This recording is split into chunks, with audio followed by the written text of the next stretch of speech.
আবহাওয়ার খবর জানতে সরাসরি চলে যাচ্ছি সহকর্মী ফারিহা সাসদিনের কাছে। ফারিহা, আজকের আবহাওয়া নিয়ে আপনার কাছে কি তথ্য আছে আমাদের জানান। লিলি বিউটি সোপ, যার অ্যান্টি এজিং গুণ তারুণ্য ধরে রেখে ত্বককে করে উজ্জ্বল। তারুণ্যময় উজ্জ্বল ত্বকের জন্য। রিমার্ক। ধন্যবাদ নির্জনা। দর্শক, আজ ২৭ নভেম্বর ২০২৫ তারিখে দেশের সর্বশেষ আবহাওয়া তথ্য থেকে আমরা দেখতে পাচ্ছি মালাক্কা প্রণালী ও তৎসংলগ্ন এলাকায় অবস্থানরত লঘুচাপটি সুস্পষ্ট নিম্নচাপে পরিণত হয়ে ঘূর্ণিঝড় শেনিয়ারে পরিণত হয়ে একই এলাকায় অবস্থান করছে এবং এটি আরও পূর্ব দিকে অগ্রসর হতে পারে এবং সেই সাথে দক্ষিণ পশ্চিম বঙ্গোপসাগরে আরও একটি লঘুচাপ অবস্থান করছে এবং এটি আরও উত্তর উত্তর পশ্চিম দিকে অগ্রসর হতে পারে এবং আগামী ২৪ ঘন্টার মধ্যে এটি সুস্পষ্ট নিম্নচাপে পরিণত হওয়ার সম্ভাবনা রয়েছে।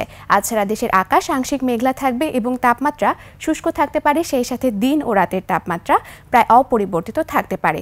বর্তমানে দেশের নানা জায়গায় মধ্যরাত থেকে ভোররাত পর্যন্ত কুয়াশা পড়ছে, যার কারণে দেশে শীতের আগমন হতে চলেছে এবং দেশের উত্তরবঙ্গের নানা জেলা যেমন রংপুর, তেঁতুলিয়া, পঞ্চগড় এবং দিনাজপুরের নানা জায়গায় শীতের প্রকোপ বাড়ছে, যার কারণে দেশের অন্যান্য জায়গায় শীতের প্রভাব আরও বাড়ছে।